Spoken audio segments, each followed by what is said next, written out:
day, everyone. I am Matt Harrison, and you are listening to the Geary Cast, the Malaga fan podcast for all the Gearys out there.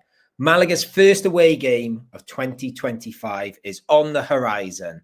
Our boys struggled on the road in the first half of the season with just one victory on the road so far this season. Incidentally, that win came in our last away game of 2024 with that great away triumph at Sporting Gijón. Again, Malaga head north for this away game, but this time we head to the region of Castilla y León to take on Mirandes. Mirandes were tipped by many to struggle this season and probably go down, but fair to say that has not been the case as they sit fourth in the league, having undoubtedly been the surprise package of this Segunda season. And speaking of surprise packages, here's a person I'd never dare underestimate. It is my GearyCast co-host, Chris Marquez. Chris, how are you? I'm fine, thank you. Very well. It's been a sunny week in the coast of Malaga.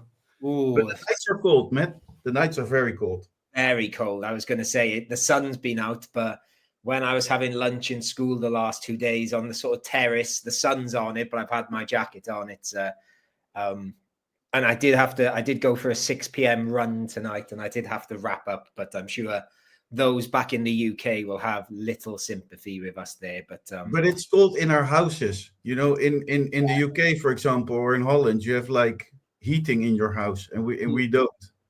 Yeah, I have a little bit of a radiator that comes on every now and then, which I can't control. But yeah, it's not the warmest. Just want to double check with you, Chris, because obviously you've not been on the pod since. Have you recovered from your quiz loss? You haven't been crying yourself to sleep thinking of Spanish football trivia? Well, it still hurts. Mostly the Premier League questions hurt a lot. The English football questions. Well, you have a know. And I've noticed that since we're out at the GearyCast, since I'm doing the GearyCast, I've never won something. Oh. We have been nominated for 4 awards. We lost them all. Now I had the chance to win something. I lost again. But let me tell you this: you know who don't lose anything, or who didn't lost something. I'm going to tell you. You remember friend of the GearyCast, Dutch journalist Jesper, who came to the match to Deportivo. Yes. He really loved Malaga. The city. He liked the football a lot, but he didn't lose because he is the Dutch best journalist talent. Football journalist talent of this year. Journalist talent. He won this week. Oh, nice one, Jesper. It's crazy. I mean, it's because we all know the things Alex is doing and everything, and it's beautiful. But being a journalist is a lot of work, and it's not easy to get there. And definitely not in football. You know what I mean? Like it's very difficult because every person probably every boy or nowadays girls as well that become a journalist want to go to the sports, and definitely everybody wants to be a football journalist. Yeah, once they realize they can't be a footballer, probably. I think that's every boy's dream, isn't it? But if you can't be on the pitch, join them in the stands instead, I suppose. Yeah, it's really amazing. So congratulations. I hope you're watching. I told him the week before, I told him that everybody that comes to La Rosaleda becomes a Malaga fan. They definitely do. There's not many that escape. And I think we mentioned it on the podcast earlier in the week, that Nick's friend Tom has been a couple of times now, and he started buying the shirt and asking about transfer gossip and stuff. He's very much been bitten by it too. And actually, let's start with Nick friends Tom, actually, because it is January. It is transfer time. I just mentioned to you just before we press record, because I don't think you were aware of it. We will talk about some real Malaga transfer news in a second, but Tom is a Hull City fan, And Hull City are about to sign, supposedly, Nordin Amrabat at the tender age of 37, which I'll be 37 in 2025, actually. I was actually wearing my Amrabat shirt on the podcast on Tuesday. So maybe that was a sign of things to come. Do you think it's a good sign for signing for I don't Hull? know. I generally don't know, because he's obviously 37 now. I suppose they're not paying him much money and getting him on a free, so it's a Well, toss. we had a 41-year-old striker 2 seasons ago, so Very true. I think 37 is still an age where you can play football at a decent level. Mm. And maybe for Hull, it's a good. I mean, he has the quality, or he had the quality. I don't know the pace he has at this moment of his career. Probably not the same as he used to when he played for Malaga, but he's a very experienced player, and he's a technical player. So I think it would be a good addition. We should say as well, the reason why I do have an Amrabat shirt is because when was it? Like about 7 or 8 years before I moved to Spain, my brother lived here, and he lived in the north of Spain, and he used to watch La Liga football on TV, and obviously he watched a couple of Malaga games, and Amrabat was one of his favorite players. So that's why I own a Amrabat Malaga shirt. So yes, good luck to Nordin Amrabat if he does make that move to Hull. Go and see. I was trying to think what Hull's famous for. The bridge, the Humber Bridge. That's I can't think what else is famous for. The Tigers. The Tigers. Yeah, you're being mauled by the Tigers. Yeah. Exactly. Let's go to some quick Malaga transfer news. We didn't have too much to talk about on the review show in regards of transfers. Certainly nothing concrete, and it hasn't been fully confirmed yet, but it looks like it's going to be done shortly. Musa is going to move on loan to Marbella till the end of the season. Obviously, I don't think he's featured at all this year, even in the cup games. And I know yourself, Chris, and me too. I'm a big fan of him too, but I know you have championed him quite a lot on this podcast over the past 18 months to 2 years. So what do you think? Is this a good move for Musa? Do you think this is like a gateway to him to come back to Malaga, or do you think this could be a step away from Malaga, even though it's no, I think he will come back. I think the talent of Musa is not being seen by many, but that's something extra that the current center backs don't have, which is the pace and the possibility to go upwards. I agree. And that's his strong quality. He didn't play this season. I think two things are happening. I think the fact that he isn't playing this season, or haven't played so far, the boy needs to play because he's too good to be on the bench, and I think it stops him in his growing to become an even better football player, because at his age there's still room enough to get better. So I think it's important for him to make minutes. At the other side, I think Malaga is making some room for a possible signing, which we all know has to come.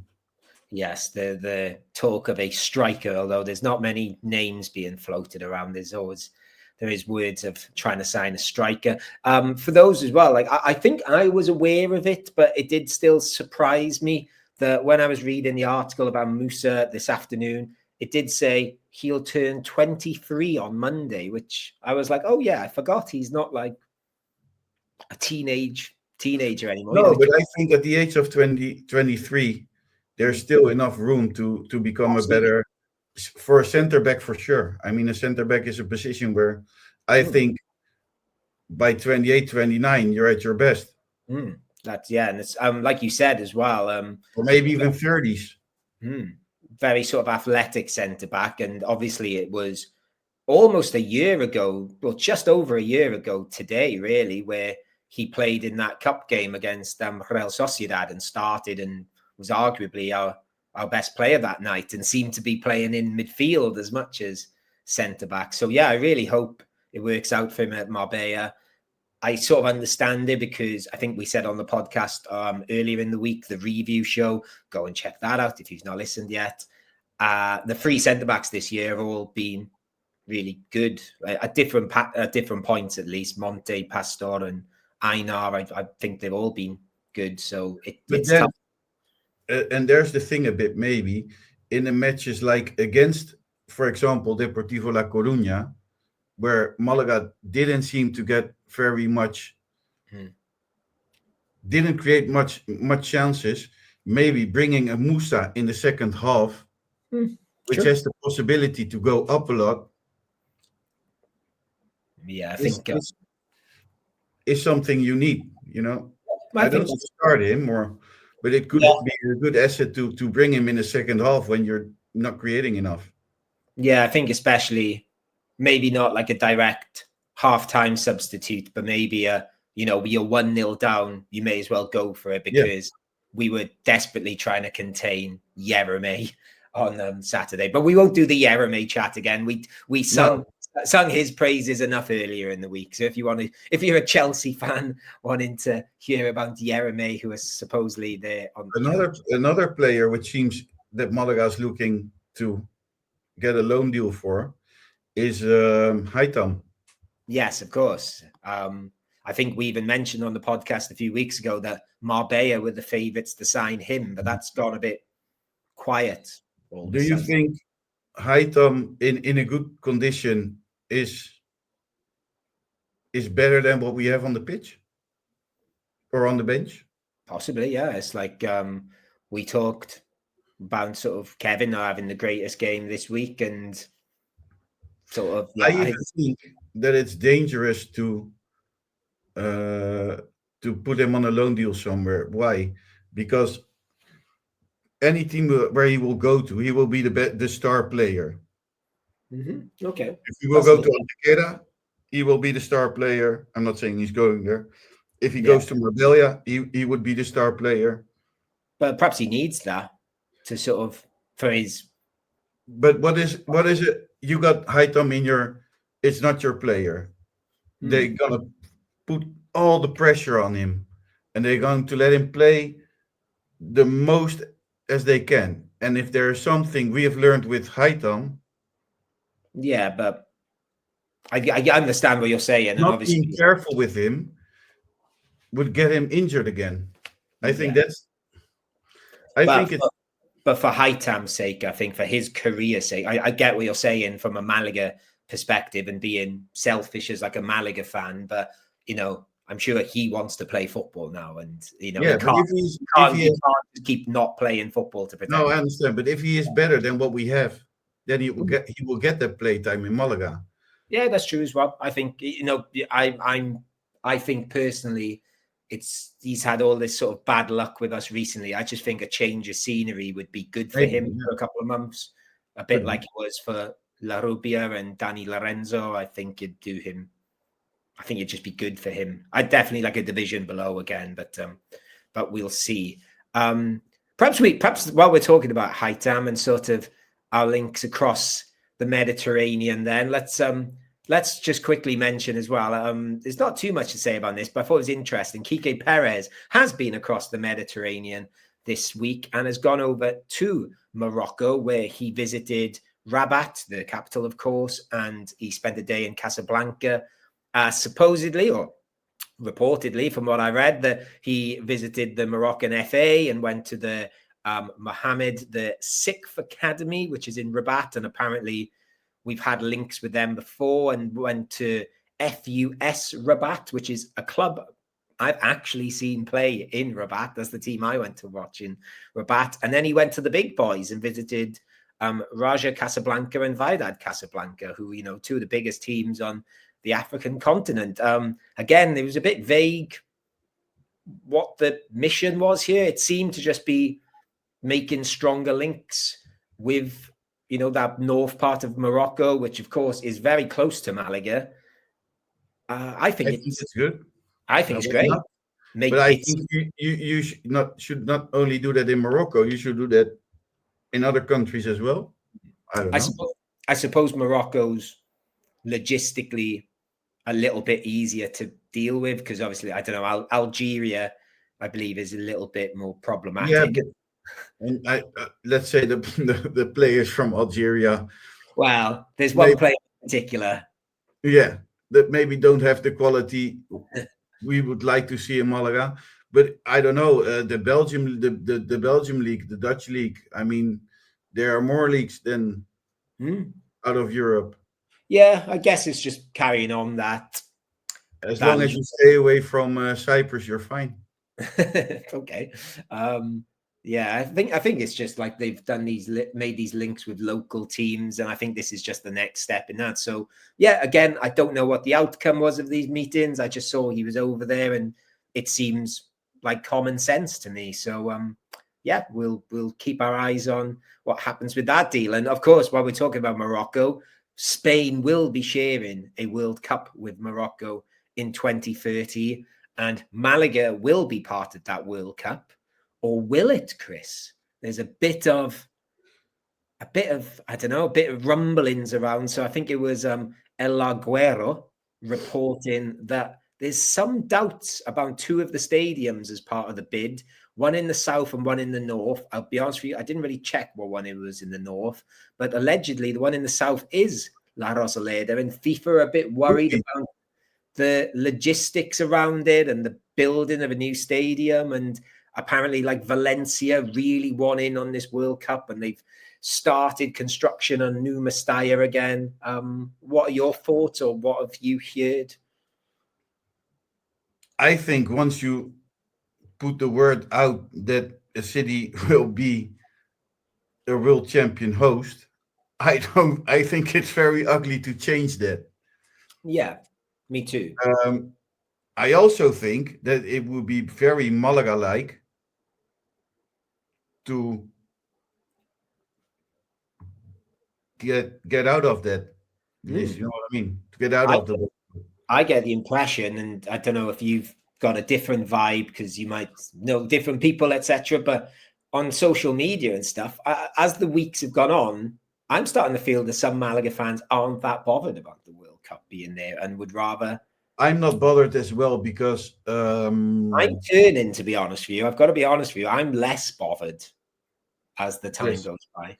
And I've been reading some things like, does the World Cup, do cities earn money with the World Cup or countries? And the answer is, according to the World Economic Forum, the answer is no. I think what I will say to that, and I think you are right, I think a lot of those countries that are cities and countries used in those sort of, I don't know, studies, they're usually, like, obviously Qatar was like just Doha, and then these sort of suburbs of Doha, which no one really cared about. But like Brazil, for example, when they built those stadiums in the middle of nowhere, it didn't create new jobs in the middle of nowhere, and Russia, the middle of nowhere. But I do think Malaga would do quite well out of it as a city, as a selfish Malaga fan. No, but you know what I think? Yeah, it's hard because to. I've been thinking about it, because the prices of hotels, for example, will triple. True. In June, July. I mean, Malaga is all about tourism. The hotels will be full anyway.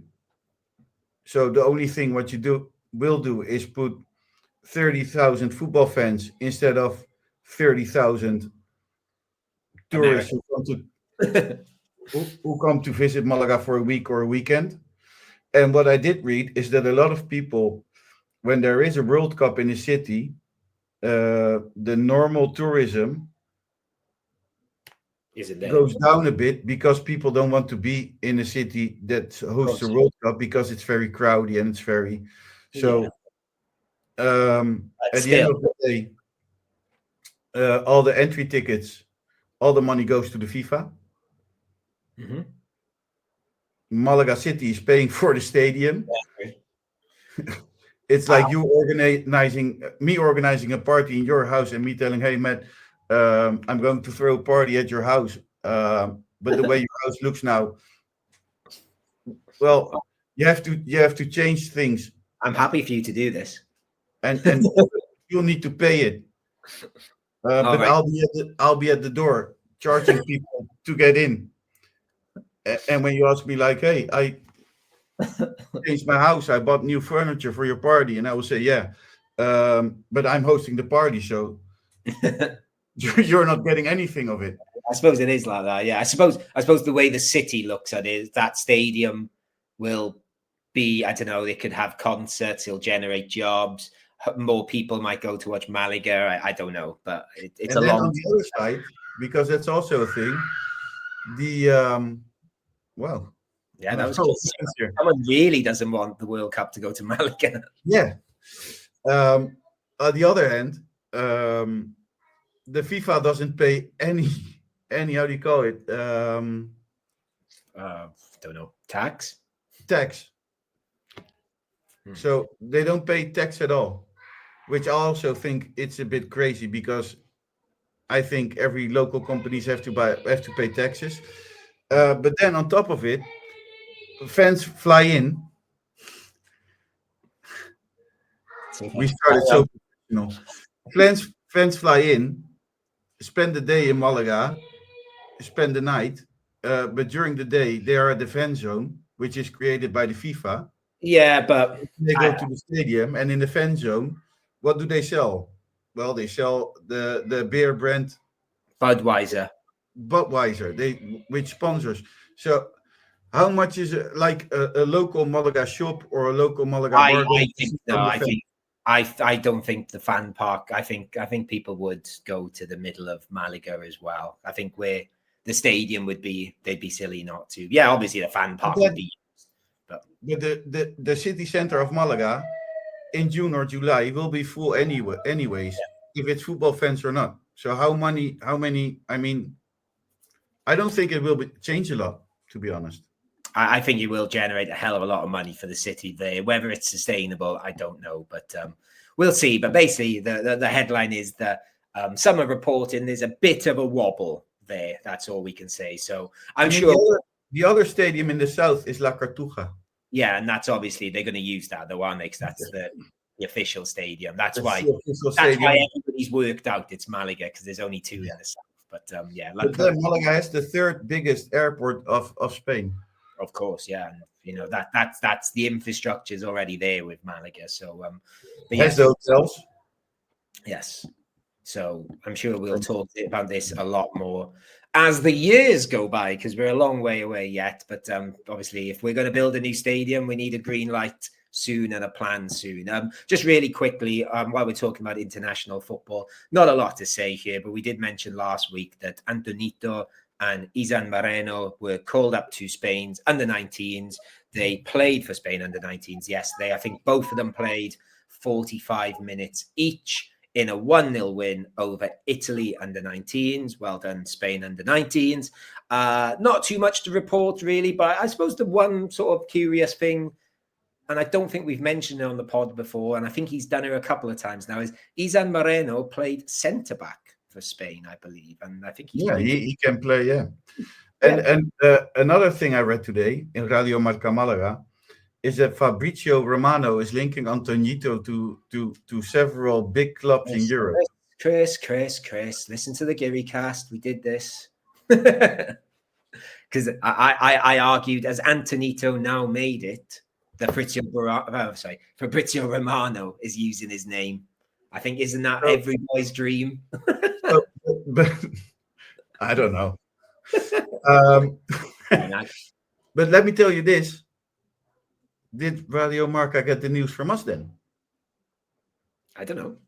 I just saw Fabrizio Romano tweet about it, so I said it on the podcast. Have you seen Fabrizio Romano's tweeting about it? I don't know. I have been very busy this week, I have to say. Yes, it's okay. It's okay. Next time you have a busy stretch. Next time I'll listen. How many episodes did you listen when you're not on it, Matt Harrison? Yeah, to be honest with you, I don't listen back very often. No. I do try. Anyway. Just quickly, one last thing. It's sort of a spillover from the last episode, actually. I was going to mention on the last episode, and we were running a bit over, so I didn't mention it. And it is to do with the Depot game last week.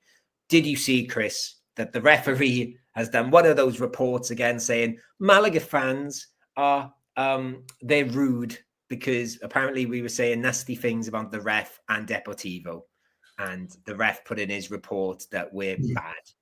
What goes around comes around. No, I don't think the ref was that bad, to be honest. No, I didn't notice. There was the usual put the insert. Yeah, no, but also from the ref side, I didn't see many things I would say, wow, what a bad ref. No, I don't think so. And actually, I think Malaga's biggest problem were Malaga itself. Yeah, I'd agree with that. Actually, who did you guys choose as a jumbo? I chose, because me and Nick seem to clash a little bit. So, for those that want an update on that episode, I chose Joaquin. I'm choosing joking. Yeah, well, I said I felt sorry for him because Jeremy was just unbelievable, but he got torn apart, poor Joaquin. Yeah. Forgive me, Nick. I can't remember who Nick chose. I think I said surely you're going to choose Joaquin, but I've forgotten. Apologies, Nick. Oh, actually, no. He was quite controversial. He went for his boy Manu Molina, if I remember rightly, or certainly he had a go at Manu Molina. We both had a go at our boys because I didn't think Kevin was very good either. But anyway, we're naughty boys. We should stop saying cabron when the goalie kicks the ball. That he reported. But listen, it's part of football. It is. It's mad. It's mad, some of the things he mentioned in his report. There was nothing out of the ordinary for Spanish football. It was laughable, to be honest with you. So anyway, let's move on from the Depor game. Let's preview the Mirandes game. Just quickly, I think we've done this before. I think I know your answer. I think it's our first game on a Monday night this season. Do you still hate Monday night games? Yes and no. Okay. Because now I also can do things in the weekend. Fair enough, yeah. Because doing the Geary cast, you always, I never go to birthday parties or anything else, did something else while Malaga played that weekend. So it's also sometimes nice to have a weekend off of football.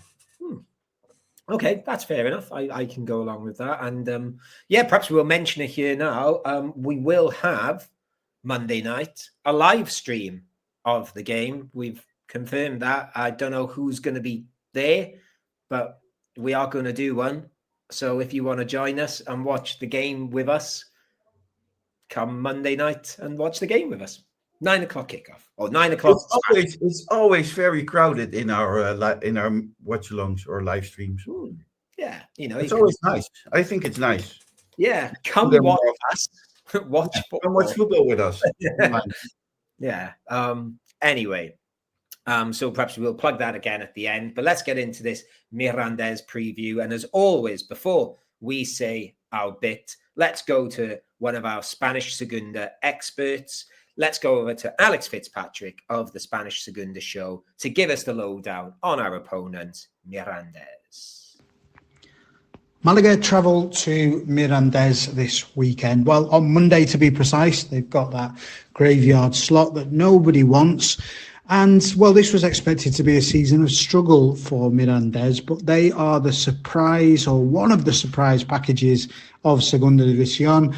They are right up there competing for a playoff spot and are a decent team. In fact, they're so good that, believe it or not, they've got the second best home record in the division ahead of this weekend's match day.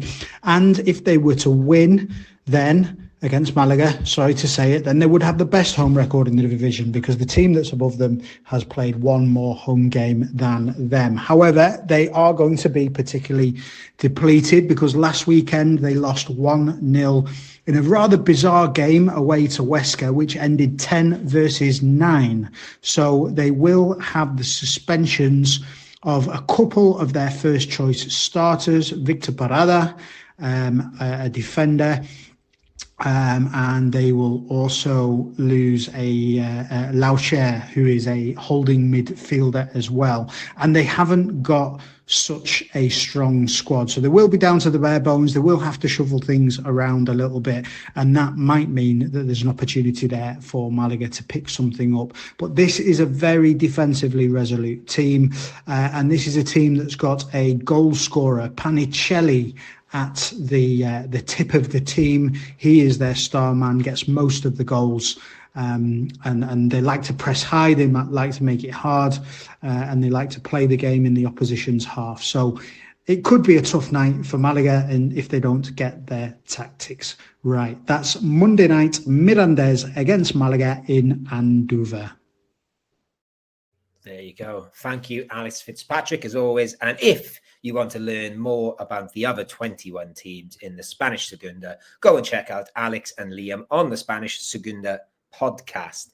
I think Alex used the word I was going to use at the end there, Chris. This all feels to me just like it's going to be tough. But listen. Okay. I like the guys of the Segunda show a lot. Mm-hmm. But they're always trying to make us scared. Yeah, that's we like that. That's what they do. That's what we like about them. I think they've been pretty generous when we've played teams below us and said we should be fine. But this does feel a bit scary. This one, they feel brutal. Mirandes. They feel like I think I said to you before we press record. I always forget if they're in the Basque Country or not. They're sort of on the edge of the Basque Country. I always think of them as like a tough northern team. This will also always be a special match for us, won't it be? Of course, yeah. That is as we quiz even that Mirandes team, I really like the one that did really well the season before under Jose Alberto Lopez before he came to Malaga. They were a fun team, but I do like Mirandes actually because they're one of those teams that before I moved to Spain, I'd heard of a lot of teams, but I'd never really heard of them. And they've always been in the Segunda since I've been here. And they're always quite different every year, I think. And I just like them. I like their shirts a lot, actually. I'm not a big fan of Mirandes. But what I've heard, the key things, high pressure.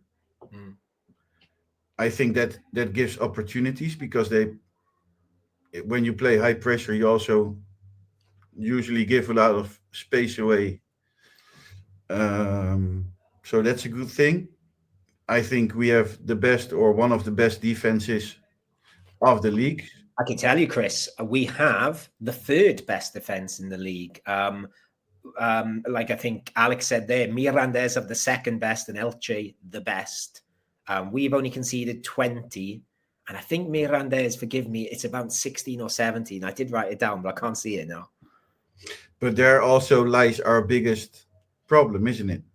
That we don't create a lot of chances. But we usually play very good against teams who are above us on the table. So true, that is true. I think you've highlighted that before. That and we should say there's in this league. I always feel like teams appear from nowhere. So, for example, Almeria, now top of the league, they had a very slow start and shot up. But Mirandes have been around this sort of top 4, top 6 pretty much since the start of the season. So, they're only 4 points off top now. Like we said, only conceded 16 goals all season. I just double check. Alex took my stats that they have the best home form in the league if they beat us on Monday night. They've only lost 1 game at home, which is the same as us, to be fair. We've only lost 1 game at home, but we've drawn a hell of a lot more. I also think that high pressure suits us, teams who play high pressure. Because if we look at Real Oviedo, for example, they also played high pressure. And we create a lot more against teams who play high pressure than against teams who park the bus. Yeah. It's just the thing that jumped out at me. I like to sort of delve into the stats. And Mirandes, it seems, in the Segunda, they're top of the league, or they've got individual players. They're top of the league in a lot of defensive stats. So, for example, nobody's made more tackles. I say made more tackles. I don't mean successful tackles. More tackles than their defender, Pablo Tomeo. And the second in the league is their defender, John Gorochategui. Forgive my Basque there because there's an X in there I always struggle with. Who's also made the second most blocks in the league. He's made the third most interceptions in the league. They seem to, loads of their players are in the high block stats. So if we do, like you said, we're famous for not scoring many goals this year, but generally when we do get a shot off a goal, it generally goes in. Actually, our XG and all that stuff's been really good, but these guys are going to get in the way. And I just wanted to mention him. I'm glad Alex mentioned him, actually, because I just wrote his name down because I like saying it. Joaquin Banacelli. That sounds very sexy. Yeah, eight goals, I think in 15 games I saw. He's on loan from Alaves, but Banacelli definitely sounds like a pasta or something, doesn't he? But he's, I think he's Spanish. Joaquin suggests. Oh, no, I think actually he's Argentine, if I remember rightly. I did check him out. So that probably explains the Italian-sounding surname. Yeah. I don't know. I think we'll be fine. I'm not saying we're going to win or anything, but a draw is very, very. Well, to be honest with you, Chris, this is it now. I think my feeling, and it sort of links to what you just said, where we're usually quite good against teams above us. Every Malaga game now, like I'm not worried. I sort of think, we'll probably draw and we might get a win. It's like, it's sort of, and actually it was interesting. I was going to mention this, that we have joked a bit how many draws we've got this season, but I think I read somewhere that, well, I think I didn't read somewhere. I think I did my own little research that we've got the same amount of wins, which is 6, as El Dense. And obviously they're in the relegation zone and we're in the top half of the table. So it does show quite how important some of those. It's always better to get a point than none. Exactly. And it shows, exactly. There's the evidence there where, what's that, like 8 places above El Dense or around 8 places. So, I mean, you play 42 matches? Yes, 42. 42. No, Chris, we don't play 42. We're going to play 45. Okay. I'm talking every time you start about this. I didn't say anything. No, I meant cup games. Okay. We played 1 cup game and we're out already. Yeah, we're out. Yeah, sorry. Sorry. We're playing 42 normal season games. No, 42 normal season. That's 42 points. You need 50. Mm-hmm. Yes. So if you would draw, like, you're safe. And I think that's what we have to look at this season, Matt. Oh, and absolutely. 45 matches. Absolutely. Like where we are in the league now, I'm absolutely delighted with it. I would say a little bit before Christmas, I did, like, obviously we're having a bit of a bad run, and I did look at, how many points above the bottom teams are we? I still felt okay, but those like 6 points before Christmas, I think that was a nice, relax. And I mean, in 5 years of Geary cost, which is this year. Yeah. The first 3 seasons, you remember how they were? I do. It was always fighting about relegation. Well, even I think the second year, which was Pellicer's first year in charge, we were actually pretty good for most of that season. And then all of a sudden in April, we were like, oh, wait a sec, we're dipping. And, luckily we finished, I think we finished 13th in the end, but that wasn't the most, it was quite boring, actually. I remember the season, I think it was Pellicer back then, with the Tete Morente goal when we... No, that was Pellicer. Against Deportivo La Coruña, wasn't it? Where that was the day we played ourselves safe. No, it wasn't. I'll tell you, you're close. Hicham scored against Deportivo, which pretty much pushed Deportivo down. It was against Alcorcon where Juanpi scored the solo goal, and then Tete Morente finished it off with the ballet goal, as we called it. Yeah, that was fun. And then the last game of the season we were safe. That was nice. So I think that's the way we have to look. But looking at Malaga last weekend, well, what has to change? Well, to be honest with you, though, I'm like, just before we go to last weekend and what's to come, I have really, really enjoyed the games this year, even though we've drawn a lot. I actually think the Depot game wasn't great. I'll agree with that, but the football's been fine. Both the games have been fine. I'm not saying we've played, total sexy football all the time, but it's the final third of the pitch where we. Yeah, well, tell you what, let's switch things over to Malaga then. I've sort of made a list of things we could think about, and you've sort of I did put a question here, and something you said made me think, oh, I think I've got my answer to it, because we talked about Joaquin already, and I think me and Nick said I can't remember if it was before the Depor game, that we both think Carlos Puga has been better this year. Joaquin's perhaps a little bit better defensively, but if Mirandes are going to attack us and pressure us, then I think Carlos Puga is the man to get us up the pitch and whip it across. I don't think we've asked you this question recently. Are you more Puga or Joaquin? That's a tough one, isn't it? I think I'm more Puga. I'm more Puga. I prefer Joaquin. I'm a bit biased with Joaquin, but I think performances this year, I'm a Carlos Puga man. Yeah. Yeah, and then I suppose let's get on to the obvious question, Chris. We've not said his name yet. Chupete, the hero of last weekend, and obviously been the hero all year for our B team. Do you think he will be in the squad, or do you think he should be in the squad, or do you think he should be starting 11?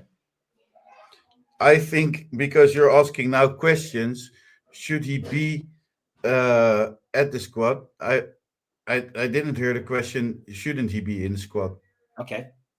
It's all options that he's going with the team. Yeah, it sounds where I would say keep him in Malaga with Atletico Malagueño. And why? Because although the first team, everybody's the first team, yeah, but I think it's very, very important for the future of the club that the B team plays at a higher level.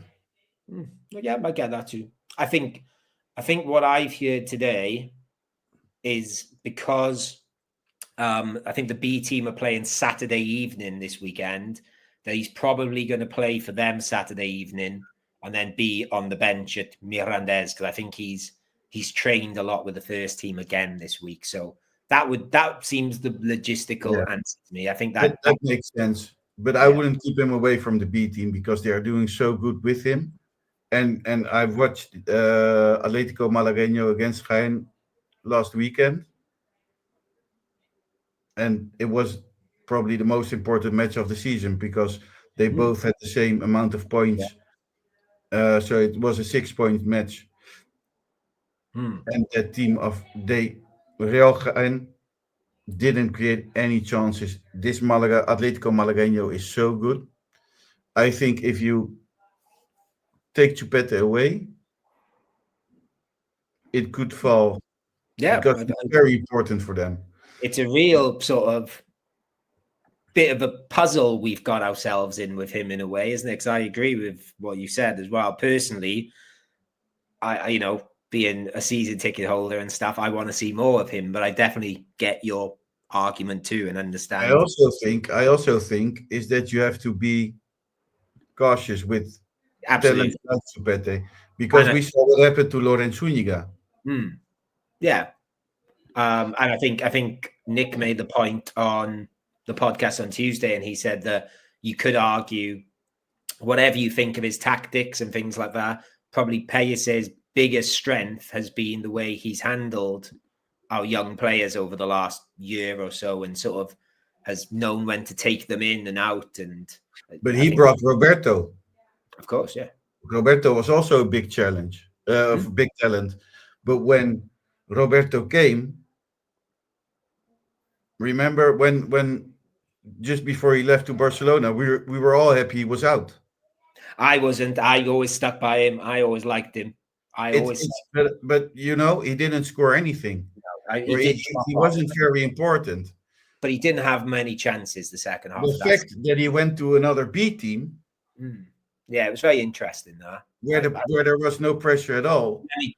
I'll be honest with you. I'm not saying like I was absolutely like angry that he went, but I always thought there was a player there. And but it didn't come out. Why? Because there was a lot of pressure at him at Malaga when he was playing for Malaga. So I think it's good that they are very careful with Chupete. And I also think that Malaga is now playing the 4th division, Atletico Malagueño. 5th. I think it's very important for those players to go up a level because it will get you better players. So instead of making only Chupete, taking only Chupete, because there are many talents. Rafita, for example, wow, crazy. I've forgotten his name already. I think I've said plenty of times when I went to watch Atletico Malagueño, I couldn't believe how good the centre midfielder was, whose name I forgot. I'm sure it had a Z. Araza, maybe? Forgive me, centre midfielder man. Well, Rafita, for example, crazy. I saw so many good talents at Atletico Malagueño, and I think they could get much better if they would play a division higher. So I think it's very important for Atletico Malagueño, and the club knows it as well because they have been pushing for Atletico Malagueño the past years because they always were very close. Yeah, I think the one I liked, I just looked at the squad, but it says he's a defender. He definitely didn't play defender when I saw him, was Ariazza. But I don't think anyway, I don't think he's a defender, but it was him. He was very good. That's my opinion on the Chupete thing. Okay, yeah, no, it's a good. I think it's really. I think it's a nice balanced opinion. I'm not saying I don't think it's a bad opinion at all. Like I just think there's a part of me that feels that the whole point of that team is to feed the first team, but yeah, you make a good point. I think as well that we have taken too much the past years because there was no other possibility. We have taken too much of them. Okay, but I suppose my next question then is because he didn't play against Deportivo because he had a virus, but I believe Rocco is fit and healthy again. Who do you put up front at Mirandes? Because obviously Rocco had 2 fairly good games before Christmas, and obviously he scored that brilliant volley against Sporting Gijon. Does he come back in, or would you stick with Dioni? I at this point, I don't think it matters much who you put in there. Okay, well, may as well play Chupete. No, but I think I'm joking. I don't know. I don't think it matters a lot if you put in Dioni or you put in. I personally think I don't know. Forgive me, I can't remember who I saw him speaking to, or if it was just the Malaga website. But I read an interview with Rocco today, and he just sounded like he was starting to enjoy himself a bit more, and he sounded more confident than before. I'd give him another go after he scored that goal. I would play this match. I would play the player who has most pace. So what I would do if I was Pellicer, I would put them both. Yeah. And I would let them run as fast as they can, and then the winner would play. Yeah. we have said that Antonito up front theory before, but Pellicer doesn't seem to be taken now. But I'm pretty sure Antonito will play those. So just to mention a little bit of injury news, Danny Lorenzo is still out injured with his bad pubis, which still makes me laugh every time I say it.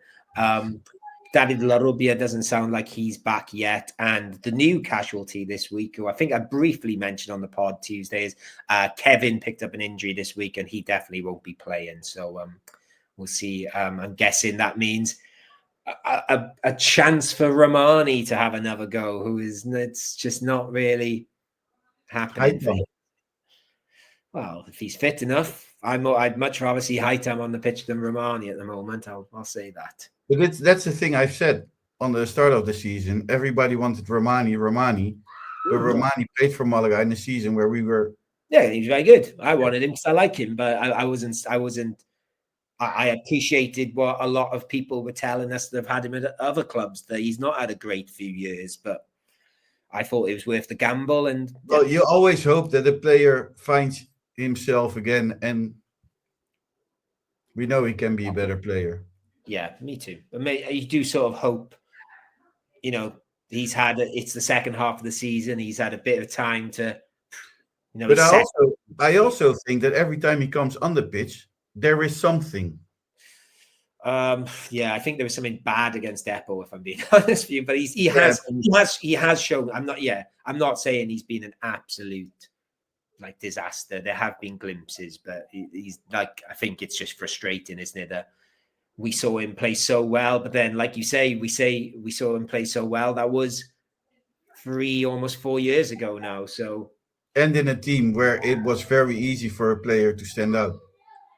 yeah, that's true as well. It was a very quite defensive team, but yeah, we'll see. I'm assuming he'll be on the wing with Antonito and maybe Aranacho and Maloney coming in for La Rubia. I don't know. It's a hard one to call, that midfield with so many players missing, but we shall see. I think unless you have anything else to add about Mirandes, we'll wrap things up. No, I missed Tony today too. You missed Remember the Mirandes fan? Oh yeah, Tony. I have to try and find out where he is. Yeah, Tony Greenall, the half Mirandes fan from Doncaster that writes comic books. What a guy, yeah.